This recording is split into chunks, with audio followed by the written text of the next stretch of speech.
Yo, what's up everyone, and welcome back to another video.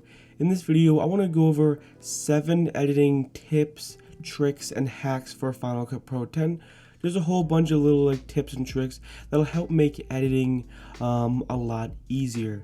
The first thing I want to go over is spatial conform. As you can see right here, here's a photo that I just imported in the timeline. As you can see, the photo appears just perfectly fine. But as you can see, it doesn't completely fill up the screen. When you put a photo or video onto the timeline, it doesn't automatically fit to the screen. So if I disable this clip right here, as you can see, there are black bars. So how in the world, you may ask yourself, okay, how do I fix that? What you want to do is you want to click on the clip right here, go to the inspector window right here, scroll down until you find spatial conform right here, go to type, and then go right here, go to fill. So all you want to do is go to spatial conform, change the type from fit right here to fill, and there you go. As you can see, it fills up the entire screen, and you don't see any of what's like behind this photo right here. So it's a really helpful and useful feature. The next tool I want to go over is stabilization. Now, in no way is this gonna guarantee that your clip is going to be super steady or stabilized, but 9 times out of 10 this will just fix a lot of the really significant shakes. But again, I'm not gonna guarantee it's going to fix all your camera shakes. So what you want to do is you want to click on the clip right here, go to the inspector window right here, and scroll down until you find stabilization right here. All you want to do is literally just check for stabilization. Now it's going to be cropped in a little bit, and what Final Cut is going to do is going to auto analyze the clip. Now unfortunately this clip isn't super shaky. It's already professionally shot, so I won't be able to show you a before and after, but I just want to show you where the tool is right here. As you can see, method right here, it's automatic. What Final Cut does is it automatically chooses whether to use inertia or smooth cam based on your clip. And if you think Final Cut picked wrong, you can go ahead and change between inertia and smooth, and you can of course adjust the settings. So yeah, unfortunately I don't have a super shaky clip to kind of show you before and after, but I literally just want to show you where you find the feature. All you want to do is click on right here, click on stabilization, and adjust the settings. It's not gonna work perfectly, but there are multiple times where I just wish the shot was a little more stable, and I use stabilization and it fixed it. Especially I've done some speed ramping and I really needed the shot to be a little more stable, so it's just gonna add a little more stabilization. It's in no way gonna make your shot look like a complete gimbal shot, but it's a really helpful and useful feature, and you're probably going to use this a lot more than you think. The next one I want to go over is color coding clips. So I'm going to go ahead and just select these clips right here. I'm just going to enable the audio, and you're going to see why in a second. So what you want to do is you want to click on the clip right here, and you want to go to assign video roles and click on edit roles. So you can see here are video roles, here are audio roles. So I'll go ahead and add a video role, and I'll just type in and call this B roll right here. As you can see, you can keep on adding more video rolls, and you can head over here to change the color. So I'll change that to red right here. Okay, so I'm going to change an audio roll right here, and I'm just going to call this voice over right here. So you can see there you go, and then I'll just leave it as orange. So here's the audio color coding, and here's the video color coding. So I click on apply right there. Now what I can do is I can click on the clip right here, go to video rolls, and I can change it to B-roll right here.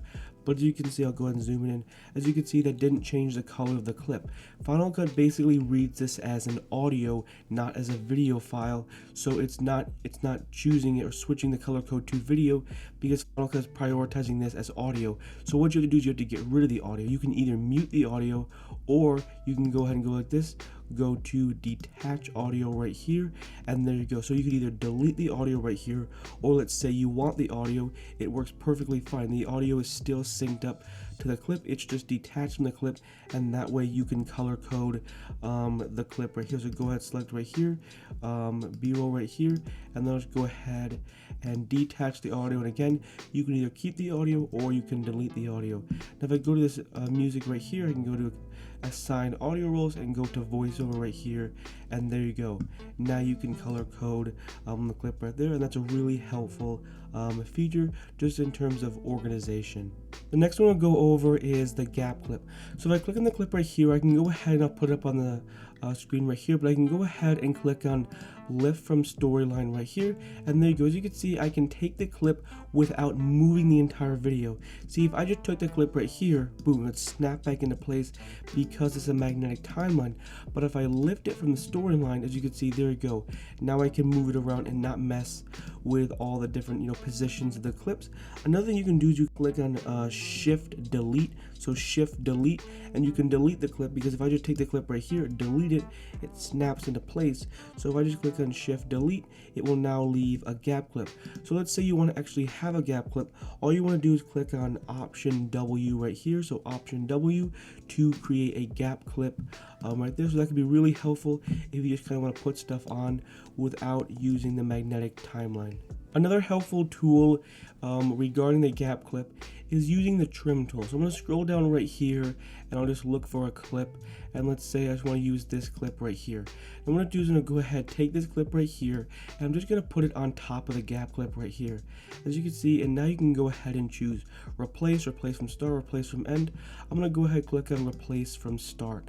Now, as you can see, unfortunately that's not starting where I actually want the clip to be. So what you can do is you can press on the clip, hold down T. As you'll see, on the right or on the left over here is where the clip starts. On the right is where the clip ends. As you can see right here, I'm holding down. So I'm holding down T. As you can see, negative 0.3. So basically showing you how many frames. So all I'm doing is I'm holding down the key T. As you can see right here, now I'm moving it. So let's say, okay, I want it to start there, and I want it to end there. So all I'm doing is just holding down T. So I go ahead and play it right here, and now you can see it started right there.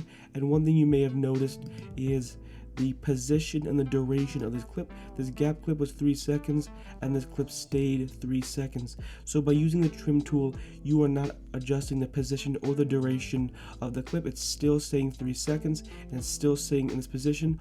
All you're doing is just adjusting the start and stop point, or the beginning and the end point of this clip, and that can be really helpful. And obviously you can do it for any clip. Hold down T. As you can see, there you go. Now I can move it around. It is a really helpful tool, and I wish I learned about it earlier. And the reason that's really nice is because, like I said before, option W, you can create a gap clip. Well, a gap clip is nice. It's nice for a placeholder. So let's say you want to keep building the timeline, but you're not quite sure what to put in that position. Using a gap clip can be used as a placeholder, and then you can put the clip onto the gap clip and then adjust with a trim tool. So that's a really helpful tool. The next thing I want to go over is a couple different audio hacks in Final Cut. So if I head over here, what I can do is if I can hold down options, so I'm holding down the option key right here, I can now create audio keyframes right here. So I can kind of have the audio fade out. So all I'm doing is I'm holding down option, and I'm just clicking on the spot where I want keyframes. So that can be really nice, and you'll expand on that in a second. Another really helpful tool is the fade tool. So I go ahead and head over here, hover over here, and it's going to say fade audio in. So you see over in the bottom left, fade audio in. So as you can see right there, now I'm fading audio in, or as you can see right here, I could fade audio out. So you always want to fade audio because it's going to sound a lot nicer. So let's say I want to click on this clip right here, and I want to go ahead and click on Command B to blade the audio right here. As you can see, sometimes you can't always do that because it's going to create a pop or a click. But if I use the fade tool right here, 9 times out of 10 this will just help blend the audio. Another thing you can do too in terms of blending audio is you could use a cross dissolve. So I could put a cross dissolve right here, and let's say I want to turn the volume down right here. As you can see, the audio will slowly fade out and it will get a lot quieter. The range selection tool is also a really helpful feature.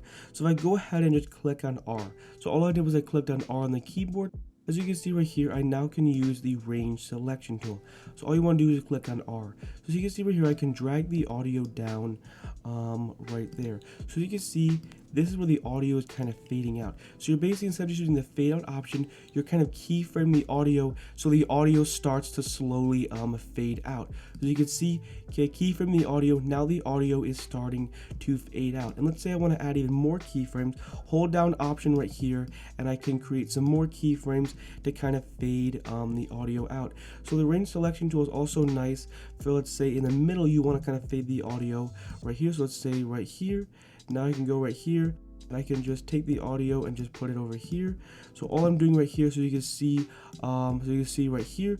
So if I play it right here, obviously you won't be able to hear it, but you'll hear the audio will start to slowly fade out. The audio will start to fade out, get a little bit quieter. So let's say someone's talking, and then you want to get back to the video, and the audio will fade back in. So all you're doing is you're just pressing down, or you're pressing the R key, and you're going like this, selecting a portion, and then you're just keyframing the audio. So that is a really helpful tip, and it's definitely something you're probably going to use a lot more than you think you may use.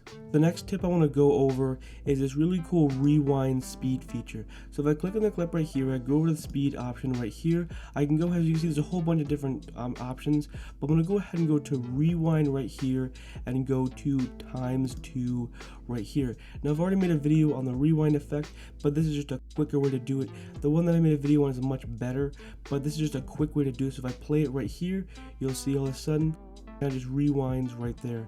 So it's a really cool effect, and you're not always going to use this effect, but there'll definitely be circumstances where this effect is going to look really cool. Let's say you want a really cool moment happen in a sports video or something, and you want to replay it and kind of redo it. It's a really cool effect. Obviously it's not the most practical, but it's definitely a really cool effect. It makes your video kind of stand out.